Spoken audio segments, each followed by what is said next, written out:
Cumprimento também os meus colegas do júri, agradeço a disponibilidade do professor João Ribeiro por se ter disponibilizado para ouvir este trabalho.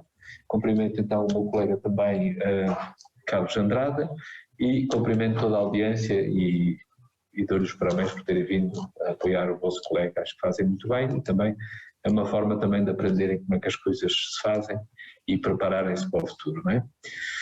Lucas, você vai ter então, esqueci-me de cumprimentar aqui o nosso colega, o professor David Nunes, que está no Brasil. Boa tarde a todos. Eu vou hoje apresentar um trabalho sobre otimização no tempo de análise de um meio de transmissão por meio de uma aplicação online para a correta tomada de decisões. Esse trabalho foi orientado pelo professor Carlos Andrade, que está aqui presente. O site é meio perigoso. Colapso na própria caixa de engrenagens ou na estrutura no aerogerador. Então, uma falha por fratura foi o que aconteceu para ter o colapso da estrutura desse aerogerador em Taikoyama, no Japão. Bom, agora... aqui. Então, começando agora com a introdução, alguns outros pontos importantes. Então, a automatização de cálculo, ela tem como objetivo otimizar o tempo do profissional, que além da redução de erros não intencionais, ela também tem o objetivo de diminuir o tempo de análise de todo o processo. Então, a indústria 4.0, ela é a comunicação do espaço físico com o espaço lógico, com o espaço cibernético. E a engenharia mecânica, ela deve se adequar a isso. Então, ela deve atualizar cálculos clássicos e consolidados, automatizando eles, trazendo mais para a nossa realidade. Então, para a gente deixar isso acessível para seja um engenheiro, um projetista, um estudante, a gente precisa de uma aplicação que seja interativa e ainda que contenha uma interface amigável.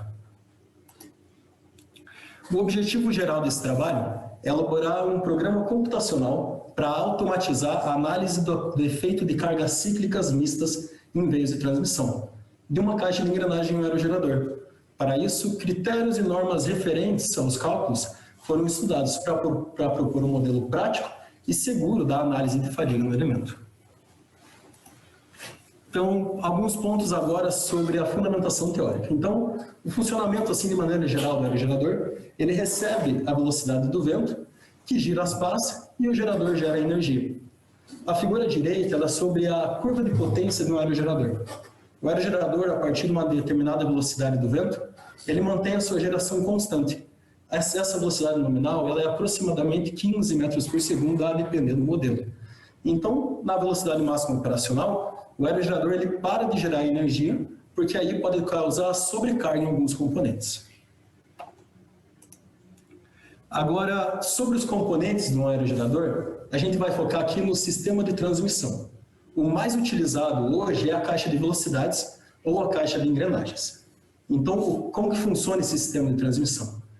O veio de baixa velocidade, ele vai receber a rotação das pás e com isso, com o torque, ele vai chegar na caixa de engrenagens e a caixa de engrenagens, ela vai aumentar essa rotação por meio de um jogo de engrenagens ali. Tendo uma rotação muito mais alta, o veio de velocidade transfere essa rotação para o gerador para que seja possível, então, a geração de energia. O veio de alta velocidade é o elemento que vai ser mais estudado nesse trabalho, principalmente no estudo de caso.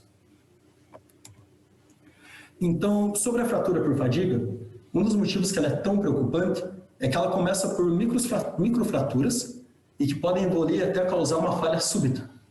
Então, ainda na fase do projeto, é importante a gente calcular o limite de resistência à fadiga e aplicar nisso os fatores de correção, seja de tamanho, de superfície, de carga, ou os fatores de concentração de tensão. Nessa zona B que a gente está vendo ali, ele é um ressalto arredondado que tem como objetivo aliviar tensões. Então, a gente tem que adequar a tensão máxima de acordo com esse ressalto. Para isso, a gente usa aqueles fatores de concentração de tensão. De maneira tradicional, eles são obtidos olhando visualmente aquele gráfico, que é o KTS ali. Para chegar nele, vai depender da relação dos valores, do diâmetro maior, do menor e do raio de arredondamento.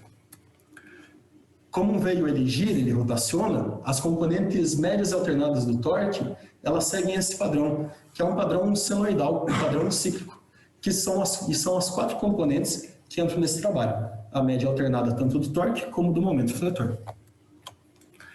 Aqui agora sobre os critérios para cálculo usados foram o de Goodman, Soderberg, Gerber, de Asme e a máxima de von Mises. O de Asme, que é da Sociedade Norte-Americana de Engenheiros Mecânicos, ele foi descontinuado pela própria sociedade, então ele não entrou no cálculo final. A recomendação de valores do programa, ele segue uma literatura que diz que valores seguros são entre 2 e 2,5, a depender das condições de operação do meio. Agora, para os aspectos metodológicos, então, com o auxílio e entendimento em consonância com a indústria 4.0, foi buscado também informações em cursos online, fóruns e comunidades, como é o curso CS50 da Harvard ou a plataforma Curso em Vídeo. Para o cálculo, foi usado o programa base desenvolvido em Python por Carvalho Neto. E o PyCharm foi o ambiente de desenvolvimento. Para a gente ter uma aplicação web, foi usado o framework Django. E como que funciona um projeto com o Django? Então, beleza. Primeira coisa, vamos acompanhar o caminho de ida. Então, tem um projeto Django que está hospedado no servidor. O usuário, ele vai acessar o projeto por um URL, pelo endereço. Ele vai submeter as informações, que é o nosso caso. Essas informações são enviadas para o view. O view é daí a comunicação interna do Django. Ele envia as informações para o model ele faz todos os cálculos e retorna as informações para o view. O view, ele lê essas informações, envia para o URL que vai ser a página de resultados. E é isso que vai ficar, então, para o usuário na página final. O template ali, ele é responsável pelo visual e, para o nosso caso, o dinamismo da página. Então, sobre o funcionamento do programa. Então, ele tem a página inicial, em que o usuário vai inserir e submeter os dados. Depois que ele submeter, o programa ele vai fazer os cálculos, primeiro dos coeficientes, tensões e resistências, e depois do fator de segurança ou do diâmetro. A apresentação dos resultados vai depender do que o usuário quer. Se o usuário quer os critérios para fator de segurança ou para o diâmetro. Então, os resultados e sugestões dependem dessa escolha. Agora, importante sobre a lógica de decisão do programa entre critérios. Então, o programa ele trabalha entre os critérios de Goodman e Soderberg. Qual é a lógica de decisão? Se o fator de Goodman for maior que o fator de von Mises, isso quer dizer que há o risco de falha estática, falha por escoamento por Goodman. Então, o programa indica Soderberg, que ele está sempre trabalhando abaixo da linha de escoamento. Agora, se o Goodman está abaixo, ele tem um valor menor do que o critério de von Mises, não há risco de falha por escoamento ou falha estática. Então, daí é o fator de Goodman que é indicado. Então, agora a gente tem que pensar que a aplicação ela tem que ser interativa, que ela tem que ser de fácil uso. E como que a gente deixa isso para o usuário? Usando funções de HTML e JavaScript que vão ofertar essa condição. Então, uma das coisas, a gente precisa delimitar o número de escolhas para cada função. Então, como é o caso do tipo de carga sofrida. Para o tipo de carga sofrida, ou é flexão pura, ou torção pura, ou flexão e torção. Com o auxílio de botões do tipo Select, o usuário só pode escolher um deles. A mesma coisa para a pergunta de baixo ali, que é se o eixo está em equilíbrio. Mas só que essa está minimizada e não foi mostrada. Agora, para o usuário inserir as componentes das cargas que eu comentei anteriormente, vai depender da combinação desses dois fatores, do tipo de carga e do equilíbrio do eixo. E como que o programa sabe qual que vai ser escolhido? A partir de uma função em Java que vai fazer todas as combinações possíveis. Então, a primeira imagem é como se fosse ali no estado inicial, depois, quando o usuário escolhe flexão pura e não equilíbrio, ou ainda quando ele escolhe flexão e torção e não equilíbrio. É aquela função ali no script cheio de if, else, que vai dar essa oportunidade do programa ser mais interativo. Agora, antes de mostrar o programa, vamos ao o veio usado no estudo de caso. O veio, ele é de uma caixa de engrenagens de um aerogerador de 2 megawatts. O trabalho da Universidade de Porto projetou essa caixa de engrenagens usando o software Keysoft, junto com o método conselho alemão FKM, para tanto dimensionar, mas como também trazer os fatores de segurança dos elementos. O veio de alta velocidade ele é indicado ali pelo número 2. Abaixo dele é o veio inferior intermediário, acima o superior intermediário, junto do anel de retenção. Então, pontos importantes que esse trabalho trouxe foi esse gráfico de utilização. Então, o software ele deu a utilização estática e dinâmica. Para nós, o importante é a utilização dinâmica, que essa que vai realmente valer na hora do cálculo de resistência à fadiga. Então, caso a gente não tivesse qualquer meio de análise, seja gráfico ou outro tipo da utilização dinâmica, a gente precisa fazer um diagrama de corpo livre para então saber o momento fletor e o torque máximo do veio. Não foi esse o nosso caso. Então, seguindo a utilização de cada seção, foi escolhida a seção C para trabalhar. Essas são todas as informações, todos os dados de entrada do veio. Então, alguns dados foram todos fornecidos pelo trabalho e alguns dados foram tidos como dados comuns, como é o caso da confiabilidade e da temperatura. Então, à direita ali, a gente vê a página inicial da aplicação, com a escolha do idioma em português. Mas para seguir um pouco mais e entender como funciona o programa, a gente segue esse vídeo. Então, a primeira coisa que ele escolhe é entre o idioma da página, se é em português ou inglês. Seguindo, ele vai escolher o formato do ressalto. As opções que aparecem, elas dependem da escolha do formato. Depois do formato, ele vai para o acabamento. Do acabamento, ele vai seguir para a carga e para o equilíbrio, onde vai ter aquele jogo de quais componentes vão aparecer para o usuário. Depois ele vai para a confiabilidade, temperatura, diâmetro da seção e a tensão última de escoamento. A confiabilidade é tida de 50% porque a maioria das relações são tiradas por médias. Para você aumentar essa confiabilidade, você precisa de mais testes empíricos em cima daquele elemento. Então, foi escolhida uma tabela com os resultados para fator de segurança. E o que temos tanto nessa tabela? Essa página de resultados, então, primeiro ela começa com uma rápida vista das características do veio. Então, para ter certeza que o usuário calculou o veio que ele realmente queria calcular. Depois, os valores para Goodman, Soderberg, Gerber e von Mises. Aí tem uma análise do programa, que só indica a faixa em que o programa está trabalhando, e a recomendação, que entra a lógica da escolha entre Goodman e Soderberg. Por fim, nós temos a sugestão, que para esse caso, como o valor do fator de segurança foi de 0,96, o programa entende que é um valor muito baixo. Então, ele sugere algumas opções, como aumentar o diâmetro, trocar o material ou um acabamento com maior dureza superficial. Para esse caso, como o projeto de um veio em uma caixa de engrenagens, ele tem muita interdependência com outros elementos, foi escolhido trocar o acabamento superficial, para não mexer ali no diâmetro. Um ponto importante é que a única componente que entrou foi a componente alternada do momento fletor, porque o componente do torque era de 0,1. Aí, como o programa não aceita valores quebrados, ficou só a componente alternada do momento fletor. E ela é a componente em comum dos cálculos dos critérios. Se tivesse qualquer outra componente, os valores ali eles não seriam iguais.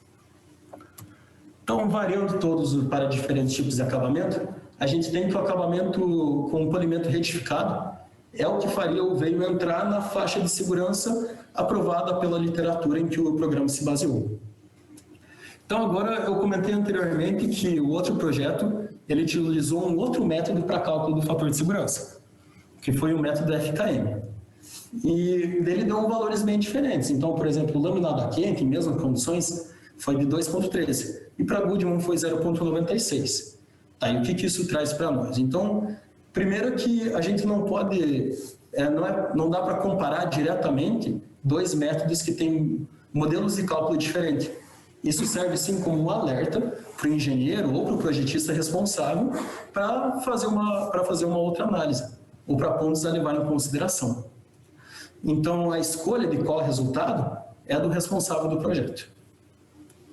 Agora sim, uma comparação que podemos fazer, que é em relação ao tempo investido para cálculo, seja ele manual ou seja ele automatizado pela aplicação. Então, o cálculo manual ele foi feito com auxílios de um bloco de anotações e o Excel para agilizar um pouco os cálculos. A primeira etapa, que é registro de dados, e a quinta e a sexta, que é mudar os parâmetros e a apresentação do resultado, essas não foram cronometradas. Mas o caminho ali, então, o cálculo do fator de segurança. Em seguida tem a análise do resultado. Aí, se o resultado é satisfatório, está ótimo e parte para a apresentação. Mas se ele não está bom, tem que fazer um novo cálculo com novos parâmetros. Então, aqui a gente tem o tempo total de quase 38 minutos para o mesmo veio mostrado anteriormente. Então, começa com laminada quente, vai para a laminada frio e, por fim, vai para a retificada. A primeira fase ela é que tem maior tempo, porque nela teve que procurar todos os critérios e todas as componentes alternadas, calcular as componentes alternadas, mas só que nas outras não precisou, porque o diâmetro não alterou. Então foi pouca coisa que mudou no cálculo, então deu para aproveitar bastante coisa. Se o diâmetro alterasse, esse tempo com certeza seria maior. Então agora para o tempo que a aplicação precisou. A aplicação ela precisou de um pouco mais de 2 minutos e meio. Então não tem muita diferença entre novos cálculos e novas fases, e a análise do resultado ficou um pouco mais facilitada, porque a gente tem a aba das sugestões e recomendações, o que auxilia o responsável que está ali. Então, comparando os dois tempos lado a lado, de quase 38 minutos para pouco mais de 2, a redução do tempo investido pelo profissional foi de 15,57 vezes. E a facilidade para você mudar parâmetros, para você entender o que aqueles parâmetros estão causando a resistência à fadiga, também foi muito notado durante não só a cronometragem do tempo, mas também a comparação dos resultados. Então, indo para as conclusões do presente trabalho, nós partimos da importância do correto dimensionamento de um veio. Então, um veio dentro de um sistema de um aerogerador, qualquer falha nele, ele pode causar desde um desalinhamento até o total colapso de toda a caixa de engrenagem, então causando não só prejuízos, mas também perigos aos trabalhadores e a quem está em volta. Então, sobre os critérios utilizados. Então, os critérios utilizados, eles seguem uma literatura que é voltada para a fase de projeto. Então, desses, o da sociedade norte-americana, ele não foi usado pela própria sociedade ter descontinuado a norma que dá sentido àquele cálculo. A aplicação web foi criada com o Django e ela cumpre a ideia dela ser interativa e ordenada para facilitar o usuário de inserir as informações. E ainda com uma página de resultados que é organizada para facilitar também o entendimento daquilo ali. Temos então que o modelo prático e seguro que foi proposto para a análise da fadiga foi alcançado, ainda mais com novas funcionalidades para otimizar o tempo e agilizar a tomada de decisões. Além de tudo, a facilidade de alterar o projeto e analisar também foi muito notada, não só para um engenheiro, para um projetista, mas também para estudantes da área, que querem entender melhor o fenômeno da fadiga e o que determinadas alterações do projeto causam nesse fenômeno.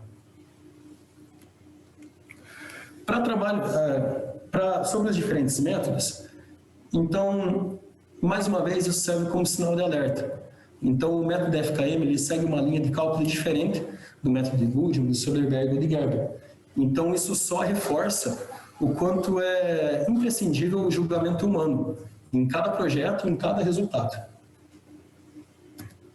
Sobre os trabalhos futuros, a gente pode muito bem incrementar a aplicação. Então, seja com imagens na página inicial para auxiliar, ou seja com a reentrada de dados na página final para facilitar também, ou até acrescentar novos métodos. Então, quando a gente fala do mundo da programação, principalmente com Python e Django, isso acaba sendo uma infinidade de novos trabalhos. Então, aqui rapidamente as referências. Então, eu agradeço a todos, agradeço a banca, a todos os presentes, e a quem está conectado a rede